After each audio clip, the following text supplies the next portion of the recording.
Innovating Education Learning World in association with WISE, an initiative of Qatar Foundation. As we all know, prevention is better than a cure. So to tackle the problems caused by bad hygiene and sanitation, plus a lack of health awareness, various projects are doing their best to help people learn how to protect themselves. No one would like their children to go to a school with no proper sanitation. But in Tanzania, many schools don't have proper facilities, resulting in health problems and high dropout rates. So UNICEF, in collaboration with the state, is providing lavatories and lessons on staying healthy. In Tanzania, nearly 5 children die every hour due to poor hygiene conditions, according to UNICEF. Inadequate water supply and sanitation facilities are not only a health issue, but also affect school attendance and educational performance. The rapid increase in primary school enrolment since the abolition of school fees for primary education in 2002 has put a heavy burden on existing school infrastructures.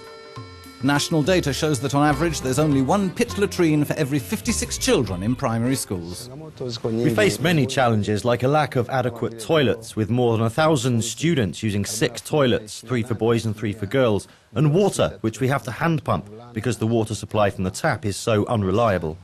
5 years ago, 80% of schools lacked functioning hand-washing facilities and virtually none had any soap available. Children in such schools also face increased risks, including diarrhea, cholera, worms and urinary infections. UNICEF, in collaboration with the Tanzanian governments, introduced pilot WASH programs to 100 schools around the country. WASH services is very important, especially in schools, because children will learn better if the school environment is good. These programs follow the National School WASH guidelines and are promoting good sanitation and hygiene practices to over 70,000 children. The school environment is so much better due to the introduction of the project. And it's also helped in reducing school absenteeism. The children really enjoy school now.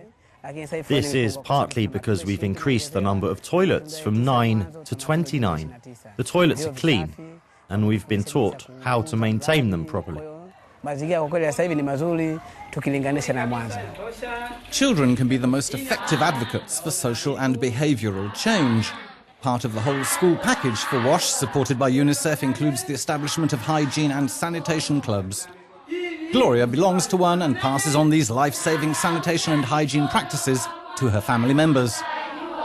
At home where I live, not everyone studies here, so I talk to my friends, relatives and neighbours, educating them on how to prevent the spread of diseases.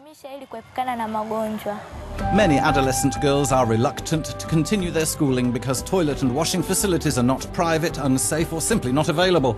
UNICEF has supported distribution of a booklet with basic information about their age, menstruation and hygiene issues. In some underdeveloped parts of northern India, some people live a 3-hour walk from the nearest healthcare center. That's not only a problem when there is an emergency, but it means that getting accurate advice is difficult too. So a new phone application providing information on healthcare is proving a lifeline, particularly for women. Let's take a look. Of every 1,000 babies born alive in India each year, a shocking 44 die before they turn a year old. This alarming but avoidable statistic is mainly due to a lack of access to healthcare for pregnant women and adolescent girls, especially in remote and poor areas. In the district of Mewat, just under 100 kilometres from the capital city of New Delhi, the situation's far from healthy. For over 50% of the population, the nearest medical centre is between 30 minutes to 3 hours away, on foot. But mobile phone networks may change all that. The first strategy was to design good quality communication strategies over mobile phones so that people start getting information in their hand. They carry their health communication tools in their hand. And the second step would be then is what we are right now doing is to provision them tools to manage their own health. And the third step would be to connect them with the service provisioning system of the country. A team of trained social workers under the Mira Channel project goes door to door. The phone application uses iconic language with limited audio text support and provides previously inaccessible information on reproductive health, infant care and family planning, now literally at their fingertips. Once registered, a woman can track her menstrual cycles, prepare for childbirth through a week-by-week progress update on her phone. Possible birth complications can be flagged in advance and remedial action taken by health workers. Post-birth immunisations can also be tracked through the app. From this app, I can see what my development is, what it should be, and by how much it lags behind. Now that we can show them the benefits on the mobile phone, they have more belief and come for the immunisation of their babies. Before, the health workers, women would give birth to their children at home. When problems arose, they couldn't get to a hospital and they died. Today, due to the awareness created by the health workers, things are changing and the women are getting more confident. We believe that telecom is like a new lifeline. We believe that for a woman in a village shouldn't be dying while giving birth to a child because she could not connect to her doctor. This is our larger goal. The Mira project started in 2009 and received the Millennium Alliance Award last year. Studying to be a doctor takes years, but what if you want to start helping people immediately? In this report, we follow a medical student from Guatemala who is so eager to start work that she volunteers to help with several projects aiming to raise awareness about healthcare. Let's meet Ana Karen Fetzer de Leon. Ana Karen Fetzer is a 19-year-old Guatemalan student of medicine, but her charisma belies her age. She is so much into combining her passion for health and education with volunteering that she finds time in her daily schedule to help out in this Down syndrome school in her native Guatemala city. She also instructs youngsters on first aid techniques at this non-profit organization. And she's one of the Wise Learners Voice students too, so we can find her at the program's workshops in Qatar. How is she at handling all this pressure? Or is it any pressure for her at all? I like being at university, I like making the effort, and I like to learn. I also like doing my activities because that's what makes me feel useful, makes me what I am. At the Margarita Tejada Down Syndrome Foundation, we can find Ana Karen giving and receiving love. This project has been encouraging the integration of Down syndrome people with the wider community since 1998. It's a goal that touched Ana Karen as a volunteer as early as 16. Something that's said here at Margarita Tejada is that we're more equals than different. And this is something that's very important, to be tolerant of the differences between us, our different capacities. The most important lesson I've learnt here is that education doesn't only mean degrees or masters. What's important in education is that it makes you become independent.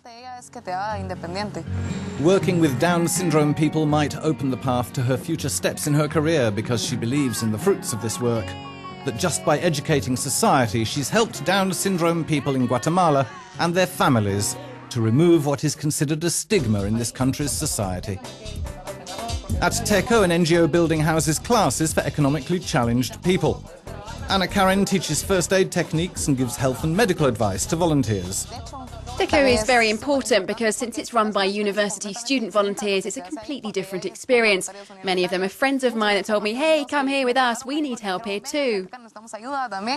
Ana Karen's been chosen to participate in the Wise Learner's Voice in Doha, a program which has enhanced her goals. Where are you? I think my ultimate goal is opening a big clinic to change the health issue for Down syndrome patients in Guatemala. And I think that I might link the health and education for parents to go to this clinic or hospital and get the proper education and information for them to go and stimulate their children, not only in the health part, but also in the education. Because if you give them all the opportunities from being healthy to being assimilated, you'll get all of these great human beings that can be actually really useful and meaningful to our society.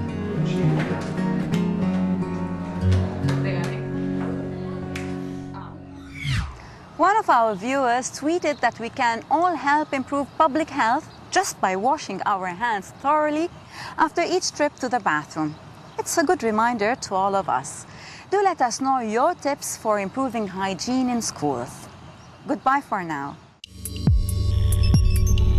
Learning World in association with WISE, an initiative of Qatar Foundation.